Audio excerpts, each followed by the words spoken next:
ಹರಿಪ್ರಸಾದ್ ಅವರು RSSನ ವಿರುದ್ಧವಾಗಿ ಬಿಜೆಪಿಯ ವಿರುದ್ಧವಾಗಿ ಹೋರಾಟದ ಪ್ರಯತ್ನವನ್ನ ಮಾಡ್ತಾ ಇದ್ದಾರೆ. ಆ ಪ್ರಯತ್ನ ನಮ್ಮ ಕಾರ್ಯಕರ್ತರು ಎಲ್ಲ ಕಾರ್ಯಕರ್ತರಲ್ಲೂ ಪ್ರಯತ್ನ ಮಾಡಬೇಕು. ಈ ಪ್ರಯತ್ನ ಮಾಡಿದಾಗ ಮಾತ್ರ ನಾವು ದೇಶವನ್ನ ಉಳಿಸಲಿಕ್ಕೆ, ಸಂವಿಧಾನವನ್ನ ಉಳಿಸಲಿಕ್ಕೆ ಸಾಧ್ಯ ಆಗ್ತದೆ ಅಂತಕ್ಕಂಥ ಮಾತುಗಳನ್ನು ಪ್ರಸಾದವರು ಕೆಳ ಹಂತದಿಂದ ಬಂದವರು, ಸಾಮಾನ್ಯ ಕುಟುಂಬದಿಂದ ಬಂದಂತವರು, ಸಾಮಾನ್ಯ ಕಾರ್ಯಕರ್ತನಾಗಿ ಸುಮಾರು 1972ನೇ ಇಸ್ವಿ ಇಂದ ಇಲ್ಲಿವರೆಗೆ ಸುಮಾರು 5 ದಶಕಗಳ ಕಾಲ ಕಾಂಗ್ರೆಸ್ ಪಕ್ಷದ ಕಾರ್ಯಕರ್ತನಾಗಿ ನಿಷ್ಠೆಯಿಂದ ಸೇವೆಯನ್ನು ಮಾಡಿದ್ದಾರೆ.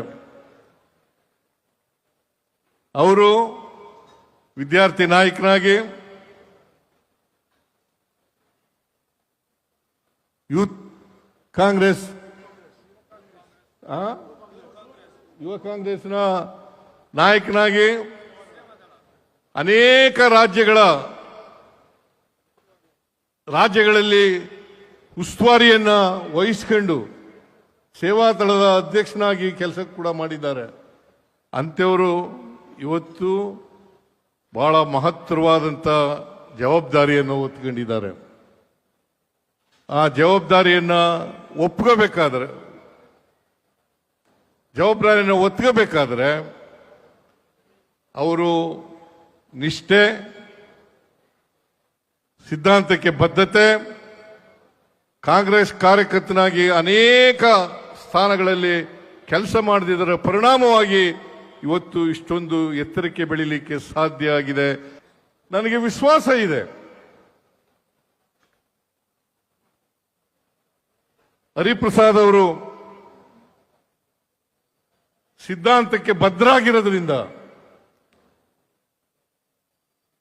ಕಾಂಗ್ರೆಸ್ ಅನ್ನ ಬಲಪಡಿಸ್ತಕ್ಕಂಥ ಶಕ್ತಿ ಇದೆ. ಕಾಂಗ್ರೆಸ್ನ ಮೂಲ ಸಿದ್ಧಾಂತ ಏನಿದೆ,